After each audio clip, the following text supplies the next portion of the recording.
Okay, right. Good. All right. Thanks everyone for those of you tuned in. If you don't know me, my name is Darren Sital Singh. I am a client director at News UK and also co-chair of the Cultural Diversity Network. In addition, I'm a member of MEFA's leadership team, and I also head up the ERG, or Employee Network Steering Group. So today's discussion is titled quite grandly, The Power and Purpose of Employee Networks, and aims to help us better understand the role, importance and influence that employee networks can have within organisations. It was born out of a few sessions that we've had between myself and the steering group, and a few sessions before that, that really acknowledged the need for, I guess, knowledge share, experience share, because many of us aren't experts within this, but have taken up positions as co-chairs or on committees for internal organisations. And I think it was quite comforting to know that there are many others in the same situation, and that we'd be able to kind of share best practice and some of those tips. So I think what we aim to do is, as well as kind of an insightful discussion around the role and importance of the networks, see if we can aim to share some of the key considerations when setting one up and when managing one. So I'm joined by an excellent lineup of MEFA members, each with their own perspective and current experience with networks. Plus, we have a very special guest. So first up, we have Nikhat Choudhury, Legal Counsel and Co-Chair of Rise Diversity at Global. Hi, Nikhat. We have Hilary Umeh, Senior Director, Business Development at the Trade Desk, which is an independent media buying platform. We have Davina Rajoopillai, co-founder of Badlands, a film content studio, and she's a cultural strategy consultant. And Davina is also the founder of RAW, a data-driven initiative which explores the commonalities and disparities of people of colour's experiences in the advertising and creative industry. And the aim of the research is to help create a truly inclusive industry. And finally, we have our very special guest, Dominic Carter, Group Chief Commercial Officer at News UK. Dom oversees all national commercial operations across print, digital, video and audio. Dom also sits on News UK's diversity board and is the exec sponsor of the Cultural Diversity Network. So thank you for agreeing to be on the panel and be part of this discussion. And as I said, hopefully it should be an engaging, insightful one. So I think it's important to start with understanding how these networks come about. So Nikhat, I'd like to come to you first and just can you tell us a bit about how you co-started Rise and some of the considerations that you had to take into account when doing so? Yeah, sure. So in terms of how it started, Rise did initially begin at quite a grassroots level. It began as a very small group that came out of a conversation between myself and another colleague. We set up a closed group on Facebook Workplace. For those of you who don't know what Facebook Workplace is, it's an online collaborative software tool developed by Facebook. And at the time of setting it up, it was intended to just be a safe place for people of colour to connect.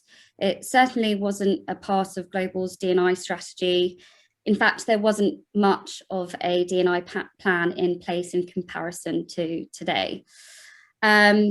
And then fast forward to a few months, we saw the murder of George Floyd, which, as we know, amplified the national conversation here on diversity and gave an increased sense of urgency and importance to D&I work. And we also saw the start of the pandemic. So whereas before barely any employees were using Facebook Workplace in a remote situation, it became one of the main ways staff were engaging with one another. And we started to see an increase in the number of Rise members. And the network then very quickly had quite a big presence at Global. And quite rightly, people were voicing frustrations at work and across the industry and calling for change.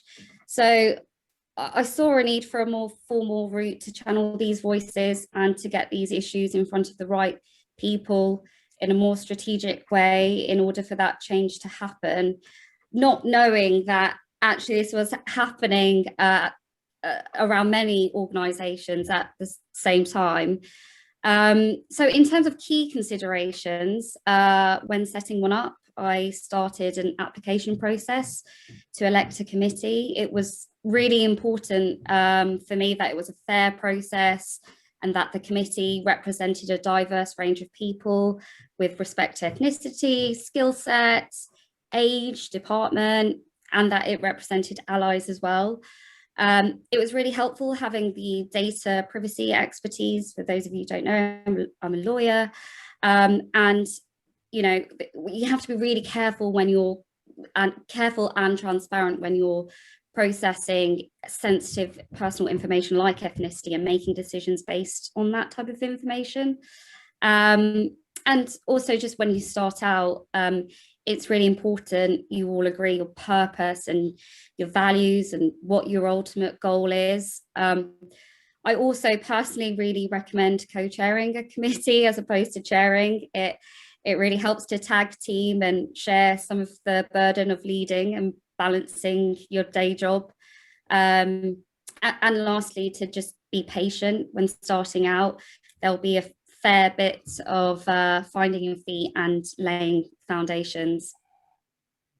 Okay, that's great, thank you. And there's a number of things in there, you know, committee, roles of allies, purpose, that I think we'll probably try and revisit a bit later.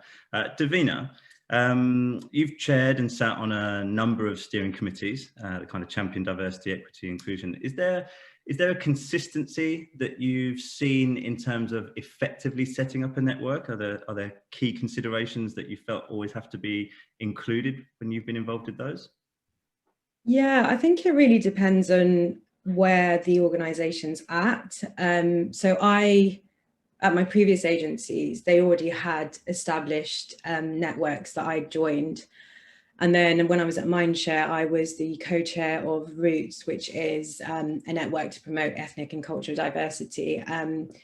So I suppose a kind of consistent thing out of all of those would be that the chairs would perhaps form a diversity and inclusion committee that then would speak directly to the leadership team or the exec sponsors and advise on perhaps some kind of common areas within the groups. So say, you know, there's an LGBTQI plus one, there's a women's equality one, there's an ethnic and cultural diversity one. Of course, you know, these were quite large agencies. So I think that was one common thing. Another thing was actually kind of a difference was between one of my previous agencies that had a diversity, equity and inclusion lead that sat within the people and culture team and would kind of work across the networks and helping, you know, establish things around sort of hiring and talent. So yeah, those would be some of the kind of common areas and differences, I'd say. Okay, great. And I think you touched upon, you know, a network of networks and that support across, increasingly important, obviously, as we kind of better understand intersectionality and how that affects employees. Hilary, I'm coming to you next because you're kind of at the early stages of forming that safe space, if you like, and it isn't yet official. What's your current experience like in being able to set that up, and not just within your local organisation, but the fact you're a global organisation and how that works? Yeah, sure. So starting from the beginning in terms of how we formed, and it just came about sort of organically last year, the events that happened with the death of George Floyd and sort of the feelings that it stirred in individuals across the company, and a collective of people just not knowing how they felt, why they felt that way. One of my colleagues reached out to me and we just said, let's create somewhere where there's a safe environment for people to talk.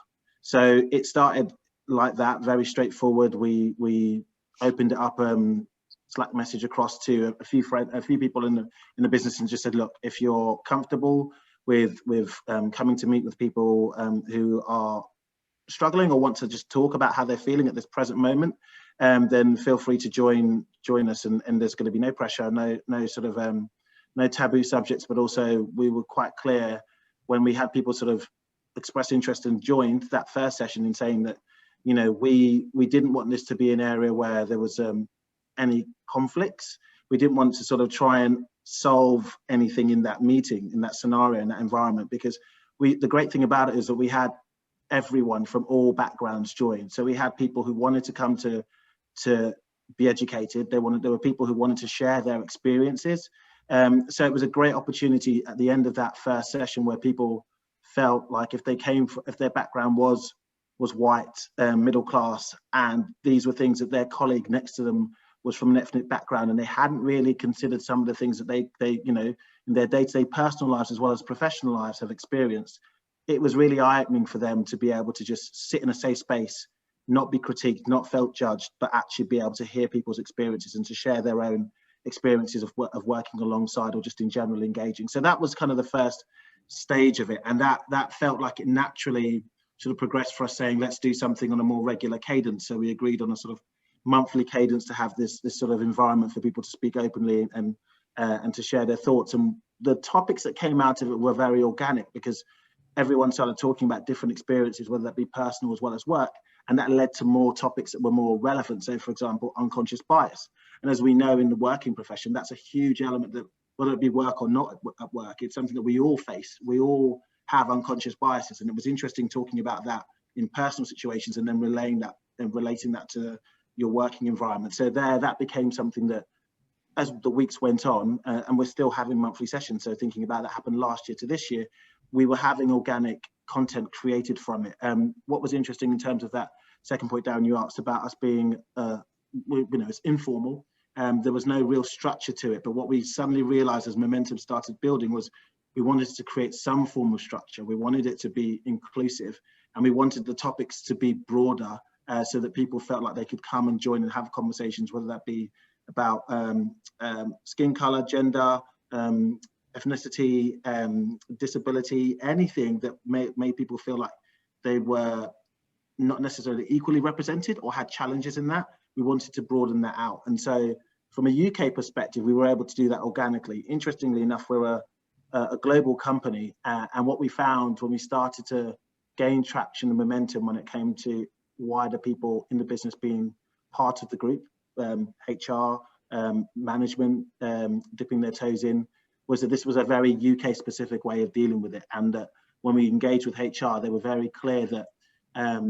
we had a bigger, wider company policy that was not policy, an initiative to try to move change and create that sort of framework, but we weren't there yet. So what was quite interesting was that in the UK, we were leading and doing something that hadn't been replicated in France, in Germany, in the US. We did have some smaller groups, but not to the scale that we sort of gained traction on. So it was interesting to see that when you're at the infancy of something, a company that's global, you may find that you are the first ones being pioneering in this, and it's not a central government or a UK company, a US company that's rolled out globally. Yeah, and I imagine there are further complications in terms of the use of language, style, vocab around how that differs region to region as well. Thanks, Hilary. Dom, I'm hoping you can hear me, because I noticed that maybe some earphones issues. Well, I lost half of what Hilary was saying because my AirPods just suddenly stopped working. But anyway. Oh, okay, there we go. So we've talked about how building the kind of networks from a grassroots level, if you like, and Hilary's kind of touched upon the timing of when you transition into something being a little bit more formal. At that point, how important is it to secure an exec sponsor, and if you are able to, what is their role in being able to kind of drive support and engagement of these networks? I want to tackle one thing first, actually. You introduced me as a special guest. I'm only a special guest because I'm not a member of MEFA, which is terrible, because I should be. Given that this conversation started before everyone got on here, that we did a company-wide huddle with Jose Mourinho on Friday, and he obviously is a special one, so therefore I'm not in that same league. I think it's important for a number of different reasons, and actually. For the networks that start up, there is no point in having networks that start up and are discrete in the organisation. Networks need to have a voice, and the issue is that unless you have an exec sponsor for a D&I strategy that sits at the board, it doesn't necessarily get bought into by all parts of the organisation. It has to come bottom up and top down. And the way it comes top down is that it has to be at the front and centre like any other target in the organisation, which sits at board level. And as a consequence, I think, you know, when we look at our own business, and, you know, and I'm fortunate enough to be in this position, and I look to people here that are brave, that have set up their own networks at more junior levels, and I think increasingly we're seeing it. I probably spent, you know, the majority of my career fitting in, and only when I felt that I was at a position that I'm in now could I capitalise and start to drive change. So for those that are doing it earlier, you know, good luck to you, and, you know, it's a really brave thing to do, but you should seek to get an exec sponsor just to make sure that it is bought into across the organisation. One of the first things that I did was encourage Rebecca to invite, this is post the murder of George Floyd, to encourage all those of ethnic backgrounds to write to her about their experiences of working at the company. And she was incredibly surprised at the way people felt about the organisation, despite the fact that we all work here. We had a view, and that view was probably not as, I suppose from Rebecca's point of view, would have been a surprise to her that, you know, the amount of, relatively speaking, ill feeling about some of what we did. And I think this goes for everybody that works in the media industry, that I think there is a lot of work to be done across all media in terms of getting representation, especially at journalistic level, which is the way that brands or media companies are portrayed, which is about what they produce. And without having an exec sponsor, you won't get that level of buy-in. And if you don't get that level of buy-in, it becomes incredibly difficult to put it at the front and centre of an organisation. And without it being at the front and centre of an organisation, it's just a nice to have. And if it's a nice to have, you run brand risk, because, you know, you're just ticking the box. You know, so I think it's really important that the exec sponsor there is there to ensure that all other members of the exec are bought into it and agree it and debate it. And we can debate it in our own safe space, not in front of the staff. But if the policy is right and the strategy is right for the organisation, both because it's good for business, but also because it's the right thing to do for employees in the organisation, to attract new employees and new readers and new listeners in the future, then I think it has to sit at the exact level for that to happen. Yeah, that's fair. I agree wholeheartedly on that. I think just before, Nick, I'm going to come to you just in a moment, but Dom, would you mind just explaining kind of the setup that we have at News that I would like to think has come around because there's been exec level buy-in of the D&I strategy and the way we've structured the diversity team and the board, etc.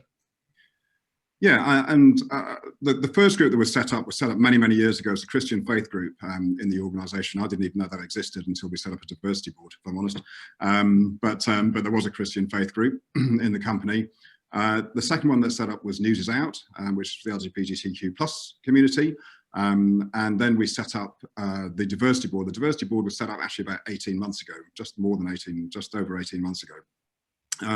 With myself as the chair, not initially, but it was a group of people that came together from other parts of the business, from both editorial departments and also the broadcasting departments, and sales and marketing and everywhere else. So we had representatives from each area of the business, and we set out with an agenda to encourage more networks to set up, and then subsequent to that, the Cultural Diversity Network was set up, and more recently the Parenting Network was set up during the pandemic, because obviously there were issues arising there as well.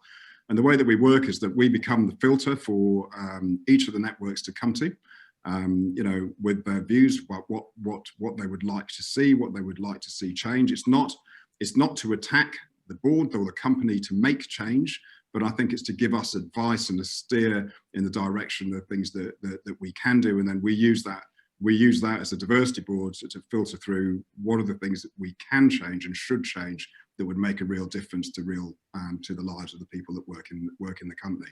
You know, and that's how we work. That all the networks flow into the diversity board, and the diversity board, as I said, is made up of people from around the organisation in senior positions, and therefore we are able to then agree that that's what we can do in each of our areas, whether it's in the editorial departments or the commercial departments or marketing departments.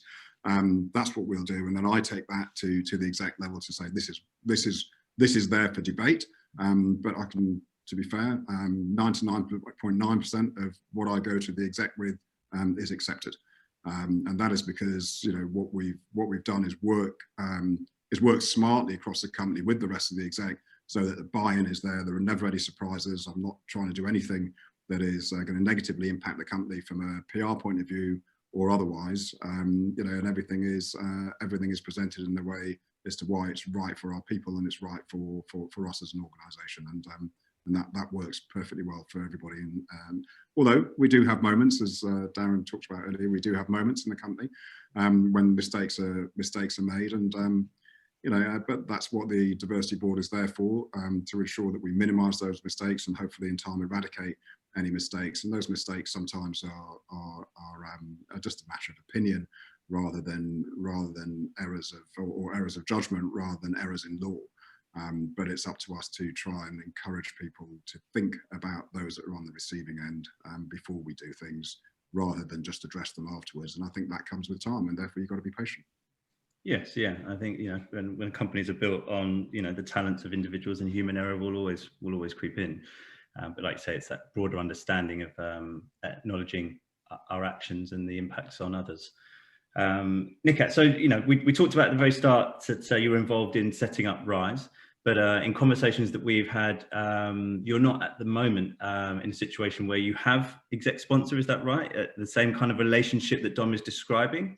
Well, actually, just hearing Dom, that we do, I guess what is similar for us is that we have 4 diversity networks as well, and the chairs of those networks sit on a wider D&I board, and part of that board we have the Chief People Officer. D&I sits primarily under her, and we also have the Chief Technology Officer, who's kind of a bit of a pioneer in D&I at our organisation.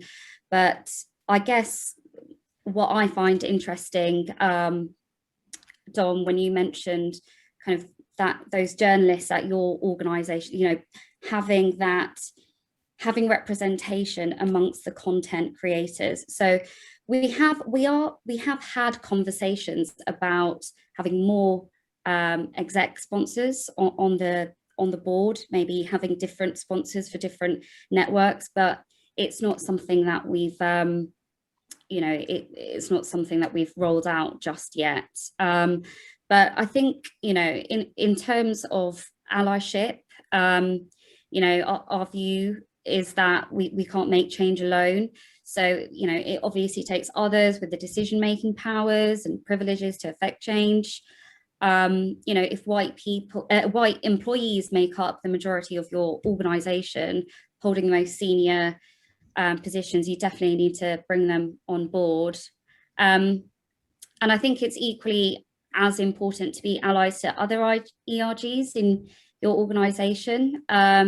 So, you know, it's very easy to be siloed off into, you know, race here, accessibility here, women here, but, you know, we have to be mindful of where these intersect and how we can be better allies to each other and promote the wider cause. So just to answer your 2-pronged question there on exec sponsors and allyship.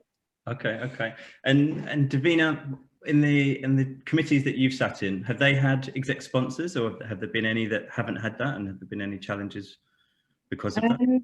Yeah, actually they've all had exec sponsors, and maybe that just, as I said before, comes down to the fact that they were established, you know, a few years ago. So the exec sponsors, yeah, like similar to what Dom was saying, you know, they really acted as the link between the network and the leadership team, and sometimes also like the voice to have those more difficult conversations, and conversations around sort of financial support, budgets as well.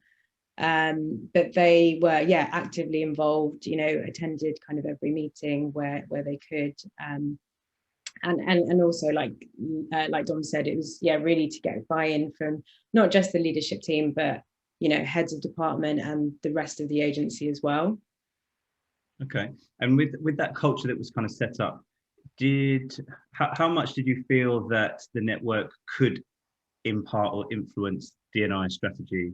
Were you invited to kind of comment on strategy, or was it kind of an outside looking in situation? Yeah, I think it's slightly different for me in the sense that I was able to integrate my work within the networks into my role, because I was in a marketing role, and I think that's why it's slightly different for me. So I was actually very involved in helping, I suppose, create the D&I, the DE&I strategy for the company. But then I also worked with the other sort of chairs for the networks that I mentioned as well. So they came in and we all had meetings with the CEO, the leadership team, to kind of discuss, you know, what our individual strategies were as a network, what kind of common areas there were across the other networks, and how that could be supported by the ED&I strategy. But I also think it's important that responsibility of kind of helping to implement an ED&I strategy isn't put on the actual group itself. I think the chair needs to be that sort of person, rather than sort of leaning on the employee group. Okay, and the chair of the network, you're saying? Yeah, the chair of the network, because, as you know, like we said at the beginning, you know, the point of the network is really to support the employees, and I think the focus needs to be on that, and not really you know, about driving through the wider sort of business EID strategy. Yeah, it's an interesting point, isn't it, about finding the right balance. We were talking kind of pre-session starting around one of the questions that I wanted to ask, which is essentially kind of, how do you find that balance with the need to support and attract employees and members to the network, with the need of the organisation in informing D&I strategy? And obviously your position is that you feel it's the role of the chair and maybe the wider committee, just the chair, or just the wider committee? No, yeah, the chair, and if there's a wider committee, absolutely. I just don't think that needs to be something that the group itself kind of need to kind of feedback on or help implement. And yeah, just in terms of Darren, like attracting or ways that the group can help, I think that's more around, you know, it could be, so for example, like focus groups. I know that we did that before, where they can help with, you know, client work. Some groups can help with client work, or briefs that come in if you know their group kind of speaks to that. Other ways could be also kind of using the work that the group is doing to talk about that on social channels, or in marketing, or on the website, and in turn, you know, if a business goal is to attract new talent to the company or to the organization, I think that's definitely things that people are looking for these days. So yeah, using all of the kind of work that the group is doing to talk about it externally. As a retention tool as well. Yeah, exactly. Yeah. Hilary, I'm going to come to you, because just sticking with the topic of kind of exec sponsors. Obviously, we talked about this. You're in the early stages. It feels informal. What kind of challenges or expectations do you think are on you to communicate or provide the information to said exec sponsor that you want to try and secure? And what is it, do you think, that they'll want to see from you? Yeah, it's one that myself and our co-chair have talked about in terms of, and I know it's one of the later things we'll cover, which is sort of goals.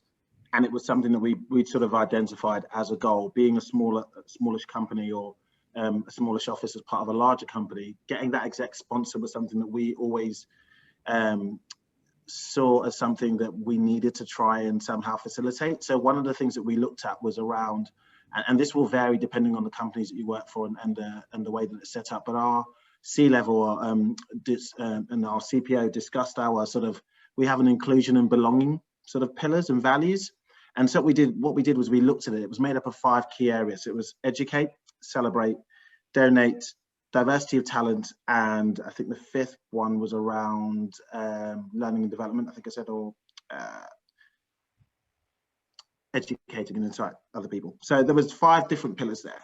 And so what we thought was actually, there's an infrastructure about how the company has decided we are going to approach inclusion and belonging. So what we want to do is be able to anchor some of the sort of discussion points that we have around those areas and be able to sort of give tangible ways of which we could sort of hopefully influence the way some of those pillars align to our values. So that's an area that we've decided without, and naturally you will be able to sort of identify sponsors or stakeholders. And if you go to key stakeholders and you're using the language of the company, so i.e. talking about inclusion and belonging, the pillars, and referencing those pillars and talking about the areas that we as a business don't have gaps in, but we can certainly sort of support in talking around how people are feeling and be used as a soundboard, that really does help, you know, from my point of view in terms of our business, make it easier for someone to feel like they can be an exec sponsor of the group, because it's in line with what the company's values are and the way that we're trying to go as a business. So I would recommend, if you're looking at that, and that's the approach we've taken, if it's informal, look at something that is more formal in place and align against that. Okay, that's great. That's a great piece of advice. Thank you. Just sticking with you, one question that I just thought is, have you been asked in any way to try and show or communicate to the business a business reason for making it formal, or adding structure, or adding kind of resource to the network? There's been lots of talk about, you know, showing how it affects the bottom line and diversity and the power of diverse thought, etc. But I just was curious as to whether that's something that had been asked of you, or whether, you know, using the language of the company was enough. Yeah, it's an interesting point, because we had a conversation which was around that topic, but not sort of to the bottom line of how it adds value, but more around the fact that because we were a company that was in the infancy stage of developing a D&I, or as we call it, an inclusion and belonging, that was going to be central, so governed out of the US, but then was going to be rolled out globally. And the interesting thing there is you mentioned about language and nuances to markets. And so what was interesting for us was to be able to say that we could definitely be used as a tool, as a resource, because when, and again, this also leads to the fact that we were hiring for someone to fill this role, this person hadn't yet started, yet the sort of charter we had, we were privy to having conversations with the right people within the business. They were able to share that this was coming down the road, which was great, but it also meant that we also had an insight into that person who's going to need to roll out something to a global company, and look at the local challenges and nuances. And if we could be a soundboard, and we could sort of help influence the way that that's rolled out within our region, using the language, but ultimately thinking about what can help that person when they're in that post, that speeds up the process of change. Right? They're going to have a timeline. They're going to need to do a review process. They're going to evaluate the business and where we think we're doing well and where is we're not doing so well. How do we help speed that process up by taking our market where we've advanced in having these conversations early compared to some of the other markets, and share that information back, hopefully in the narrative that they have been brought in to do. Oh, good. Yeah, very true. Very true.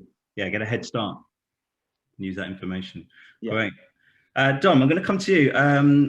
Obviously, you talked through the setup at News, the fact that you have access and I guess credibility and have proven kind of actions at board level. But I just wondered what your views were on the expectations of a network and the things that they can be doing that can help shape D&I strategy, and whether you're able to share some of the examples that maybe have come from a network to News's D&I strategy. 2 questions there for you, really, I suppose. That's greedy. I think there's first and foremost, I'd say the networks actually helps inform the strategy. It's not, it wasn't the other way around. I mean, you know, a lot of what we did was to gather information from talking to the networks and then build a strategy that we felt was right for the organisation. We then took it back to the networks and presented the strategy before I took it to the exec for discussion and approval. So we worked very, very closely with all the networks to ensure that the strategy met the needs of the people in the organisation and the networks that represented them. So that was the first bit, that they were all part of the creation of the strategy and agreement of the strategy anyway. What was the first part of the question again? I've lost that bit. Just how does a network, what are the expectations on a network to help shape the D&I strategy? Because I think you touched on it there, that the networks were already being utilised or involved in the shaping. But there are organisations that probably already have, a DE&I strategy and have subsequently got networks. And how does one feed into the other if it's already existing? I think, well, it should be a constant dialogue anyway. I mean, if I'm honest, and whatever we've created now isn't necessarily going to be exactly the same a year from now. So, unless you're in a dialogue, you would, D&I strategy is not done just because you've done it. It's just a start point, and it has to evolve. And and we know that within our own strategy, we're quite clear around 3 core pillars of what we're doing about recruitment and bringing in people from diverse backgrounds at all levels. But let's start and recruit our way to a more diverse business. The second one is about leadership and how do we ensure that we are pulling through diverse talent through the organisation. The third one is about having inclusive products. So and that's a good business need because the population around us is changing, and therefore we should be more inclusive. Which means starts with the people that we've got, but then it becomes more inclusive for those outside as well. It feels like a product that's written for me or is broadcast for me. So that all makes perfect sense, I think, to the organisation. But unless you're in constant dialogue, that doesn't evolve. And it needs to keep evolving because things are changing all of the time. And if you just think about what's happened, the reference 2 years ago of BAME, which everyone thought was an acceptable reference, it changes. I mean, language changes all of the time, and it's no longer acceptable, to use BAME. And if we'd have set out with the strategy and said, well, these are the sorts of words to describe, people from an ethnic diverse culture, then and we left it there, we wouldn't have changed. We wouldn't have created a policy for our journalists to rethink that BAME is not the right reference, and therefore don't use it. So you have to keep talking to the networks to ensure that you're as relevant and up to date, and the business is adapting to the changing society that we live in. No, that's fair. That's fair. And actually, a question just come in from Patel, which I think it'd be interesting to kind of continue the conversation, Dom, with you specifically, just on, have you seen any tension between networks and the organisation, and have you had to manage those tensions when there's a difference at the speed of which the organisation is initiating change? You've obviously mentioned that constant dialogue is there, but within that constant dialogue must erupt some difference of opinion of how quickly the business is moving.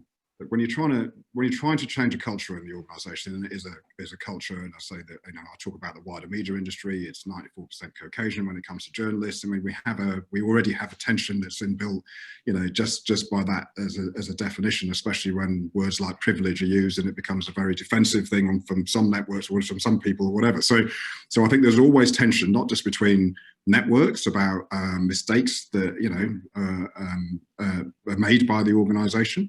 There's a tension there, but I think tension's okay. If it's constructive. I think businesses should listen and adapt. Where they can and as quickly as they can.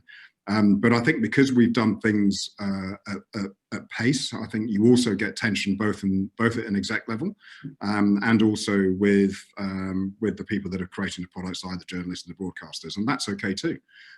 Because unless you have debate, you can't just force things through the organisation. You can encourage people to be part of the culture that we're trying to change, and therefore you have to have the debate for people to understand and appreciate the differences that we're trying to create for everybody in the organisation. Doesn't matter whether you're from an ethnic diverse or sexually diverse, or whether you're Caucasian. Everyone should feel included. But clearly there is tension along the way, and we have that from time to time. And as I say, it's the important thing is never to attack, but to listen, and to listen, and and then collaborate and make change. And I think we've been pretty successful at doing that. Even though, as I say, I don't believe that that's it. We'll constantly have those debates about, and I had one today about our approach to trans. I think it's perfectly fine to have discussions about what we do next, and it varies the pace at which we do things and will make change will vary depending on the subject matter and the sensitivity of the subject matter. So, you know, and so long as you have patience, you know, in some areas and urgency in others, I think you won't make mistakes. Yeah, that's fair. Yeah, thank you. Yeah, thanks for that. I guess just slightly moving on from that point, and it's a big question. I'm conscious of time because I want to kind of bring up some of the other questions that have come up through the chat. But Nikhat, I guess coming back to you, just with respect to Rise, how do you feel, or how do you feel that you can measure the impact of what you're doing? Because again, as a fellow co-chair, it's quite difficult at times, isn't it, to believe that you have made that change. And as Dom kind of alluded to, some things are iceberg-esque in the way that they have to happen. But how have you been able to I guess, to justify and explain that? Yeah, it's a very good question. I mean, you know, at HR level, you know, you can measure success through, you know, diversity stats, essentially. But what is most, you know, a recent piece of work that we did, which was really valuable to us, was that we ran focus groups for the Rise network, and we took qualitative and quantitative data from members of the Rise network, and we essentially asked participants questions around the impact that they felt of our activities, you know, if any, and any areas that we could improve on. You know, after just a year of existing, it was such a key piece of insight for us, and we are using it to shape our strategy going forward. It was also really reassuring for the actual committee to hear the positive feedback from the network, because you can question yourself a lot along the way. But it was great to hear that our events and initiatives were being well received, and people, you know, were coming out with comments like, you know, finally feel like I'm, you know, finally feel seen, finally feel heard, finally found our community, and it sounds like I'm, you know, blowing our own trumpet here, but, you know, and it is great to see that, and it's equally, if not more important, to see where, you know, where we can kind of tweak and what we can do to improve. So that's one way that we've measured success. I mean, when I mentioned earlier, you know, kind of electing different members of the committee, and what was helpful was actually getting someone who was part of the insight team who knows how to roll out research like this. So that was really valuable. Okay, yeah. I mean, it's a big part of the retain aspect of any employee or talent management is satisfaction, you know, and the happiness with the organisation. And, you know, at News, we've run that. We've seen uplifts in certain areas, but I would imagine expect to see that in another 6 months, further uplift on the basis of the work that's being done at board and diversity team level. So that's good to hear, and it's encouraging, isn't it, as a co-chair, to know that feedback is being delivered back into the organisation about the work that you're doing. Davina, I'll ask the same question to you. Kind of how have you felt that you've been able to kind of measure the effectiveness of the committees and the groups that you've chaired? So we always kind of established, like any network, goals that we want to achieve, usually kind of yearly, and then within those goals try to put you know, a measurement within that. So for example, if it would be retention, is there a percentage that we could hit, you know, on retention, a percentage that we could hit on attracting new talent? I'm just thinking of, you know, the 3 goals that we had for Roots, which were retention, attraction, and then, as you just talked about, belonging. So that would be a belonging survey to find out kind of how people were feeling in the organisation. And then whenever we did any kind of event, we would follow up with another survey to find out, you know, what people thought of them, if we could improve in areas, if the topics were relevant enough. And that was always interesting, because I think one of the questions that we had in there was, did you find that leadership was supporting these kinds of events, or heads of departments were showing up at these kinds of events? And I remember that, you know, was something that we got out of we got out of those surveys, which we could then use and kind of say to the leadership team, you know, we really need more advocacy here in events. So yeah, those were kind of the ways that we looked at measurement and impact. Okay. So I guess like any other project, right? You know, kind of it's setting goals, assessing the abilities and of the results matching against those goals. Okay. Look, I think we've talked about kind of the work that's being done as networks and as networks chairs. I think it's worth reminding ourselves and everyone that, you know, this is on top of the day job. You know, everything that you're doing, Hilary, is on top of what you're doing. Nikhat and Davina, and the work that you've done and what I'm doing with news. So I guess a question is, and it's an open question. It's been up for debate. I've seen both sides of the story kind of argued well. But should network chairs, network committees be rewarded for their time?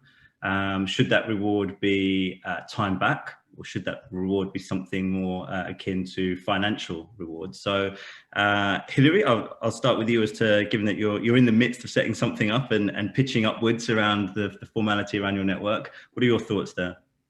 Yeah, it's a tricky topic in the sense that for us, and speaking on behalf of where we are at this stage of our journey, putting sort of a number against it in terms of saying that person should be allocated X based on the work they're doing now seems like we're not there yet. Right, we're at this stage of, and that's not. I'm not saying that that's the future of where it's going to be, because potentially we will be there. But at that stage, for our business, for what we're trying to achieve, and for how we're trying to sort of go on the journey of embarking and supporting and influencing change, talking about how those individuals are rewarded for it by monetary terms doesn't feel like it's the right way to go about things.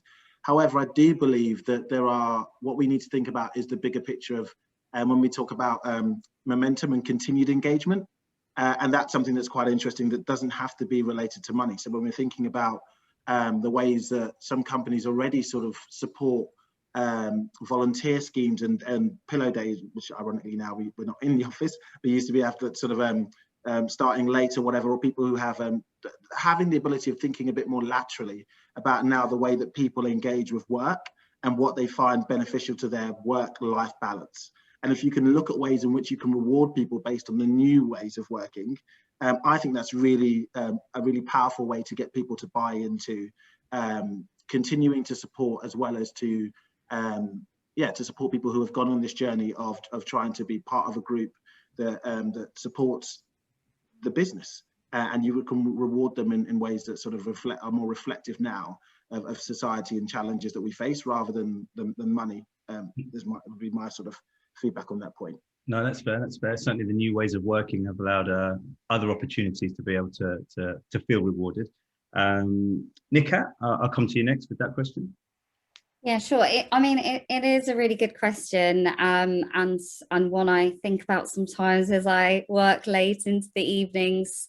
But I mean, in the ideal world, hell yes, I wouldn't turn down an extra paycheck. But do I expect any sort of reward? No, I don't. And maybe I should question and unpack that myself.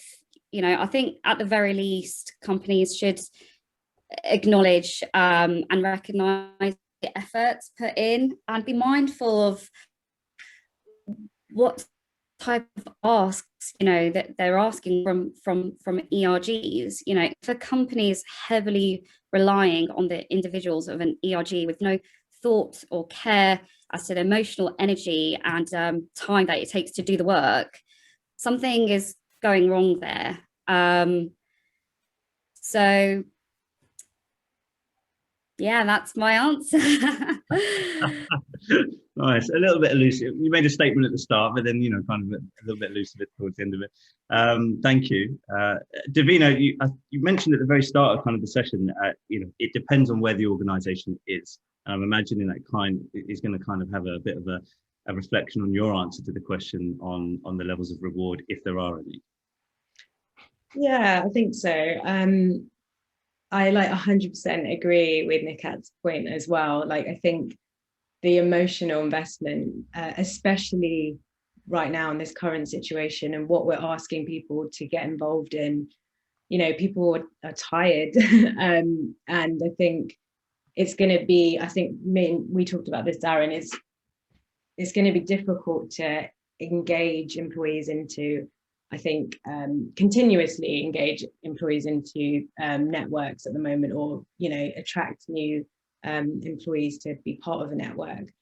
So I think with that in mind, we do need to think about some kind of incentive, whether that is, you know, an additional day of annual leave, or something along those lines. I think, yeah, I think it's a tricky one right now to talk about financial compensation for this, but definitely think the chairs and the co-chairs need, you know, leadership teams and need to recognize the kind of amount of work that goes into, especially for chairs and co-chairs, the amount of work that goes into kind of, you know, running these networks, and perhaps those roles, they could look at kind of financial rewards or along those lines. I think it definitely there needs to be something put in place there.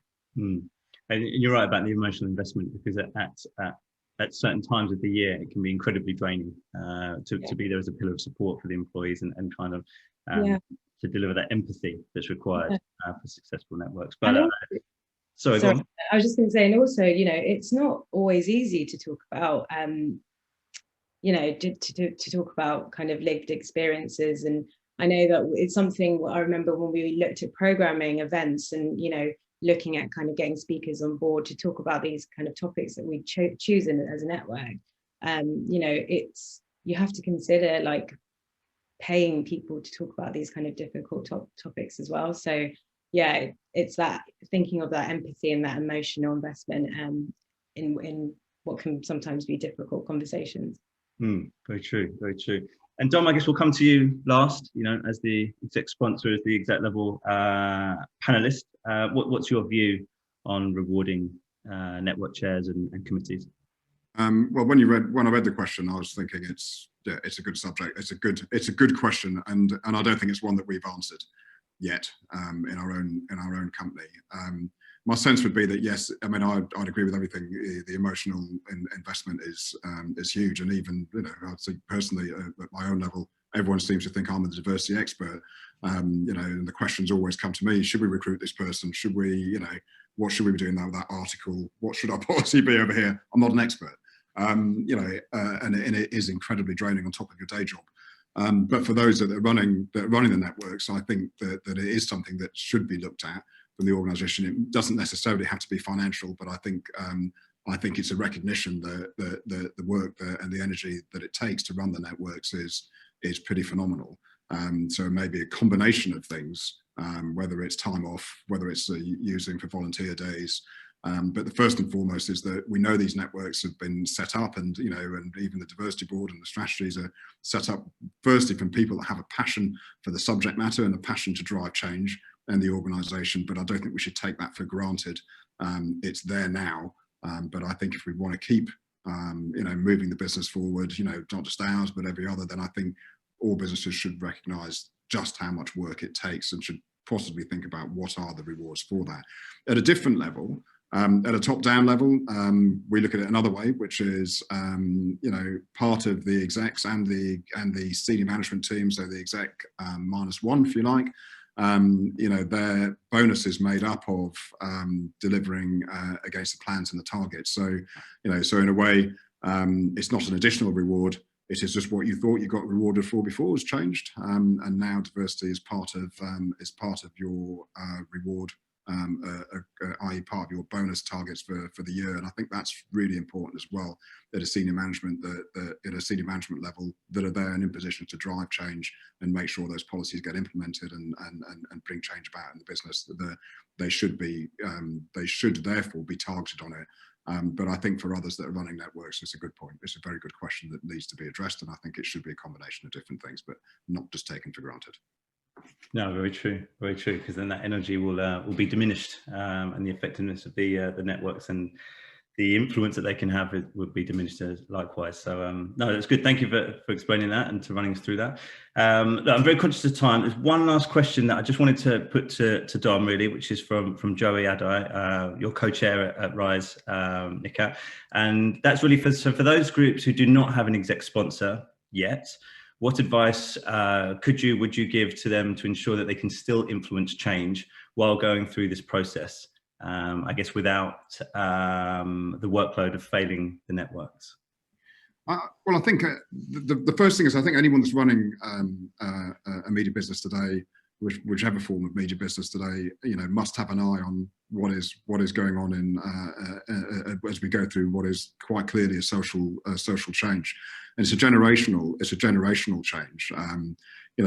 The murder of George Floyd was one aspect, that drove us to change, and the other part of it was a generation of younger teenagers who were badgering,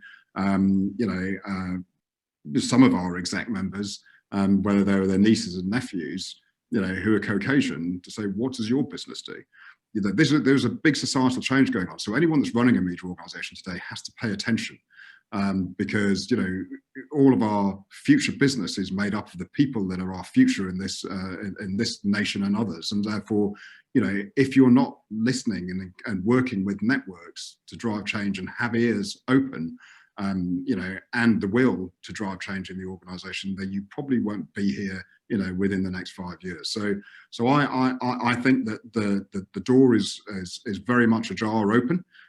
For networks to approach execs. I think execs that take the lead are the future exec leaders of these businesses, and I think that you just need to find a way to articulate, because it's there in the minds of all leaders at the moment, to articulate the value to the organisation and why it's important. And it's about future recruitment, it's about retention of staff, and it's about the future business that you want to run.